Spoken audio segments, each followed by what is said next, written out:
Bonjour à tous. Je vais commencer par vous remercier de votre présence et vous dire à quel point je considère que c'est un honneur de participer à cette journée très enrichissante pour nous tous. On vous l'a mentionné, je suis l'ombudsman de la Ville de Montréal, le protecteur de vos droits municipaux. Alors, avec mon équipe, on peut intervenir pour aider les citoyens qui se sentent lésés en raison d'une action ou d'une décision de la Ville à régler leurs problèmes. Et on le fait de façon complètement impartiale et indépendante de l'administration. On a un taux de succès incroyable. Je suis quelqu'un qui croit fondamentalement en la justice, en l'égalité, entre les hommes et les femmes notamment. Et dans ma tête à moi, égalité ne veut pas dire être pareil. J'aime le monde. J'ai toujours voulu aider les gens. J'avais une tendance naturelle à vouloir aider les gens à régler leurs difficultés. C'est probablement pas un hasard si je me suis retrouvée dans ce type de fonction après quelques années de pratique de droit. Je vais donc vous parler de ma perception de ce qu'est l'ambition, parce que c'était mon ambition de réussir ma carrière tout en me sentant utile. Alors, ma perception de l'ambition, et je vais réfléchir à voix haute avec vous sur le thème de ma conférence qui est « Est-ce que vous croyez que l'ambition a un sexe? » Les femmes qui veulent être les égales des hommes manquent sérieusement d'ambition. Quelle citation, teintée d'humour, mais qui est à la fois provocatrice. J'adore ce genre de commentaires. On entend souvent dire que l'ambition, c'est la chasse gardée des hommes, parce qu'ils seraient plus naturellement portés à rechercher le pouvoir, la reconnaissance sociale et l'argent. Moi, je vois les choses un petit peu différemment. Pour moi, l'ambition, c'est un concept à géométrie variable. Il va varier selon les individus en fonction d'une variété de facteurs, pas juste le sexe ou le genre, dépendant de notre âge, de la génération, de notre culture, de notre contexte familial ou social. L'ambition, ça peut se manifester au travail, mais ça peut aussi se manifester dans d'autres aspects de notre vie. On peut avoir l'ambition de réussir ses études, de réussir sa vie personnelle. On peut avoir l'ambition de faire une différence dans le monde en s'impliquant dans un projet social. Et donc, quand on le regarde de ce côté-là, clairement, l'ambition n'est pas l'apanage des hommes. L'ambition professionnelle, cependant, semble poser problème pour beaucoup de femmes encore, malheureusement. Et je me suis demandé pourquoi. Il y a un sondage léger qui a été réalisé en 2016 où on a interviewé des femmes qui ont identifié 2 freins majeurs à leur ambition professionnelle. D'une part, elles avaient la perception qu'il y avait peu de perspectives d'avancement pour 33 % des femmes.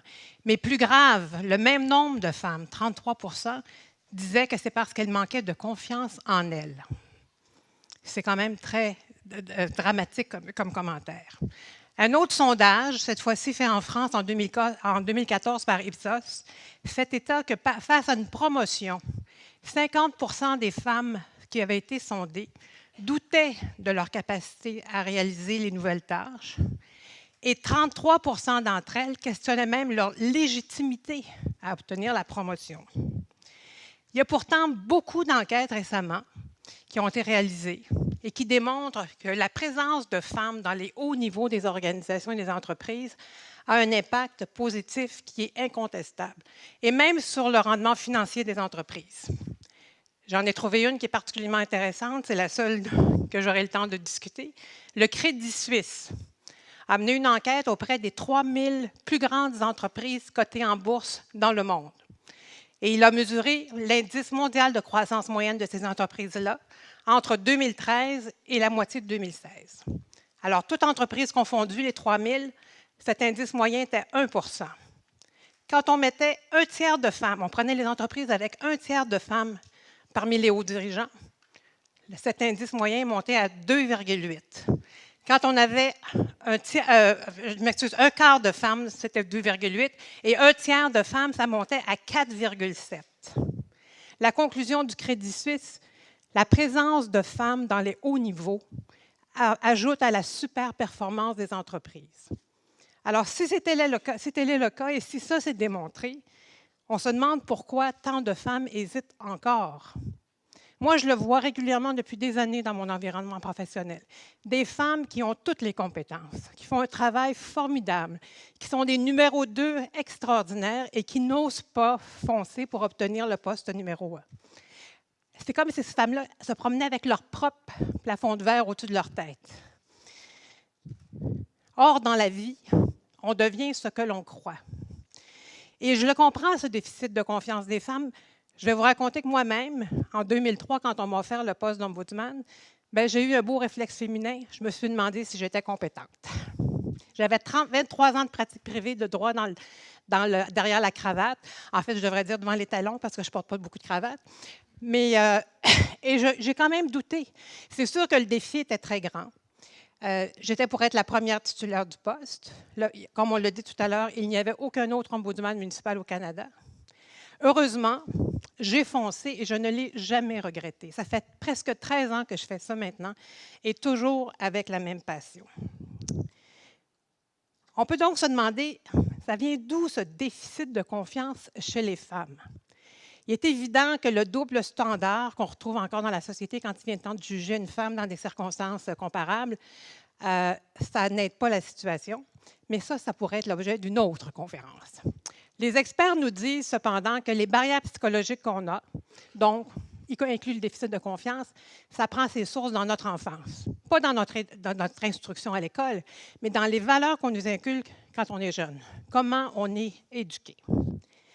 Le sondage Ipsos de 2014, dont je parlais tout à l'heure, révèle que 50 des femmes qui avaient été interrogées confirmaient que dans leur enfance, jamais on leur a inculqué le désir de foncer, de se surpasser. On ne leur a pas fait découvrir l'expérience de ce que c'est que d'essayer des choses nouvelles ou qu'on pense impossibles et de réussir. Ces lacunes dans l'éducation des femmes sont graves et elles ont des conséquences au quotidien sur la réussite professionnelle de celles-ci. Alors, comment on règle ça? Moi, je pense que tout le monde ici, aujourd'hui, on devrait se donner une mission. Une mission d'intervenir autant qu'on le peut auprès des jeunes de notre entourage. Il est important que dès le plus jeune âge, on encourage les filles à sortir de leur zone de confort, à se mettre dans des situations de compétition, parfois parfois contre des hommes, à réaliser que de commettre une erreur là, ou de vivre un échec, ce n'est pas dramatique, c'est comme ça qu'on apprend le mieux.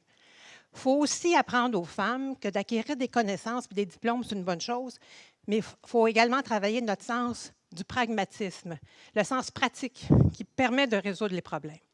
Et travailler aussi leurs habiletés relationnelles. On a beaucoup de difficultés à se bâtir des réseaux, à se faire des contacts solides, à adopter une attitude qui donne aux gens autour de nous le goût de venir travailler avec nous. Il faut développer aussi cette capacité de réagir à des situations difficiles de façon pas à nourrir un conflit, mais à le désamorcer. Et ça fonctionne. On doit aussi travailler sur l'éducation de nos jeunes hommes. Les petits gars, il faut qu'ils apprennent dès qu'ils sont petits que les filles, oui, elles sont différentes. Elles ont des compétences qui sont pas et des façons de faire qui ne sont pas les mêmes qu'eux.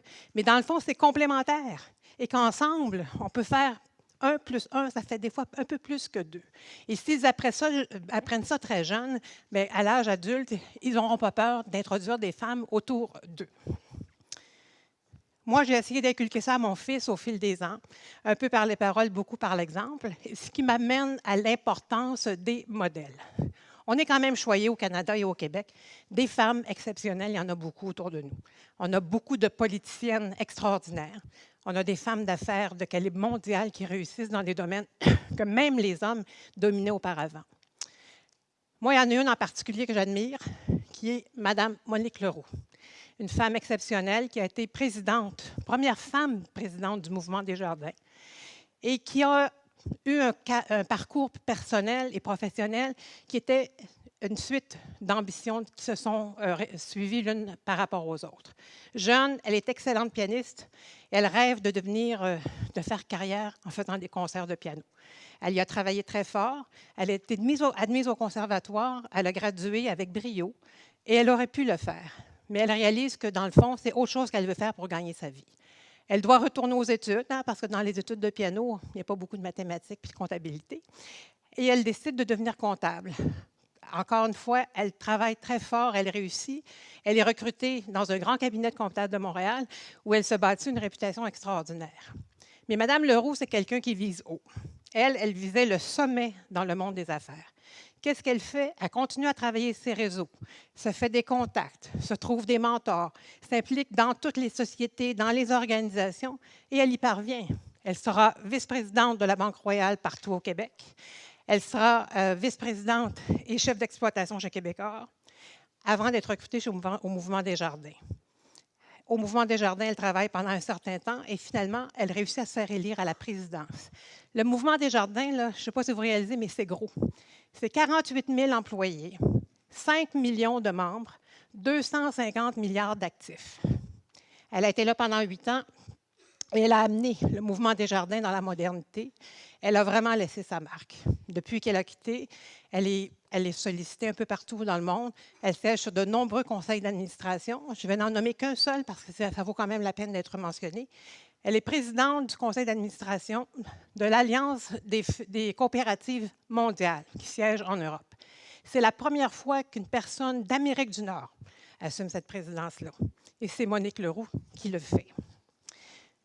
Alors, des modèles dans la société, on en a, c'est bon. Mais il faut regarder aussi dans nos vies. Parce qu'autour de nous, il y en a du monde exceptionnel. Et des fois, on ne les reconnaît pas. Moi, j'ai 2 femmes qui m'ont marquée dans ma vie personnelle. Je vous présente d'abord Louisa. Louisa, c'est ma grand-mère. 20 grossesses, 15 enfants. Ça, c'est plus que Céline Dion, que la maman de Céline Dion. Elle est née dans un petit village, à une époque où l'éducation n'était pas particulièrement valorisée. Elle a quand même réussi à l'époque à faire une 9e année, ce qui serait l'équivalent du secondaire 2 aujourd'hui, mais je vous assure qu'avec sa 9e année, elle savait écrire puis elle savait compter. Elle épouse Adjutor, qui lui est cordonnier et violoniste. Dans un petit village, ça ne rapporte pas beaucoup de sous à la maison. Elle décide de prendre les choses en main parce qu'elle a l'ambition d'offrir une belle vie à sa famille. Elle part travailler tout un hiver, cuisiner dans un camp de bûcherons pour épargner des sous. Lorsqu'elle revient, elle emprunte 100 $. Elle achète un ancien hôtel qu'elle transforme en résidence familiale et également en magasin général, le seul du village. Elle a le monopole. Elle ajoute au fil du temps le bureau de poste et également, elle prend charge de la gare qui s'est installée en face du magasin. Vous allez comprendre, quand les enfants et les commerces, elle ne dormait pas beaucoup, Louisa. Elle, sa devise, c'est quand tu es propriétaire d'un commerce, tu dois toujours savoir exactement où tu en es. Et elle faisait sa comptabilité elle-même et je vous garantis que ça arrivait à la scène proche tout le temps. Quand elle s'est éteinte à 83 ans, bien, elle a laissé un héritage à chacun de ses enfants. Et je dirais qu'aux petites filles, ce qu'elle a laissé de plus précieux, c'est ce legs magnifique de savoir qu'avec de l'ambition, de la détermination et du travail, on peut y arriver. Mon autre modèle, la fille aînée de Louisa, ma mère, Gilberte, qu'on appelait toujours Gigi. Ma mère, elle avait 2 devises. S'il y a quelqu'un quelque part dans le monde qui est capable de le faire, toi aussi, tu es capable de le faire, tu as juste à t'y mettre. Puis des fois, elle disait, bien là, tu pousses fort un peu, maman, je pense que celle-là, je ne serais pas capable. Elle nous disait, pas capable et mort. Alors, il fallait y aller. Je vais vous donner un exemple de Gigi. 30 ans, alors quelqu'un lui fait la remarque. Mon doux, Gigi, tu as grandi auprès d'un lac, mais tu ne sais pas nager, mais ce n'est pas grave, une femme comme toi, ça ne pourrait jamais apprendre à nager. Il ne fallait jamais dire à ma mère qu'elle ne pourrait pas faire quelque chose. Alors, elle n'a pas tellement bien réagi, mais pas en se fâchant. Ce qu'elle a décidé, c'est de passer à l'action. Elle est allée prendre des cours de natation. Alors, 5 ans plus tard, elle a eu son certificat d'instructeur de natation. Ça, c'est Gigi. Elle a éventuellement travaillé à la ville où elle a enseigné à d'autres personnes à nager. Puis elle a continué à pousser les limites. À la fin de sa carrière, elle est devenue la première femme à gérer un aréna à Montréal. Tout un modèle. Alors moi, j'ignore si on est avec un bagage d'ambition dans nos gènes, mais une chose est certaine, avoir de l'ambition, ça s'apprend et ça se développe. Il faut juste se donner un objectif clair, avoir un plan, travailler fort et persévérer. Beaucoup de femmes le font déjà et les progrès sont marquants. Il y a encore place au progrès, mais on a fait beaucoup de chemin. Vous savez, à l'époque de Louisa, le Code civil du Québec considérait que les femmes étaient des mineurs. À chaque fois qu'elle a signé un contrat, à chaque fois qu'elle a dû récupérer quelque chose, à chaque fois qu'elle a acheté une maison, ça lui permet la permission de son mari et la signature de son mari. Et cette présomption d'incapacité légale des femmes n'a pris fin qu'en 1964. Ça peut vous sembler vieux, à vous qui êtes des jeunes étudiants, mais ce n'est pas si loin que ça. Quel chemin parcouru quand même depuis? Et je vais donner un exemple, même s'il y a encore beaucoup de progrès à faire à la Ville de Montréal. En 2014, il y avait quand même 45 des cadres administratifs qui étaient des femmes. C'est la parité statistiquement. Il y avait 32 de cadres de direction. Alors, il y a place encore au progrès, mais c'était quand même 8 de plus que 5 ans auparavant. Alors, ça a beaucoup progressé. Bon, bien, je pense que le temps passe. Il va falloir que j'arrive à ma conclusion. Je reviens donc à ma question du départ. L'ambition a-t-elle un sexe? Mon point de vue. Moi, je pense que l'ambition, de façon générale, n'a pas de sexe. De tout temps, hommes et femmes ont eu des ambitions pour de grands projets et les ont réalisés, sauf que c'était généralement dans des sphères d'activité différentes. Pour l'ambition professionnelle, cependant, ça a longtemps été un problème pour les femmes, en grande partie à cause de notre éducation.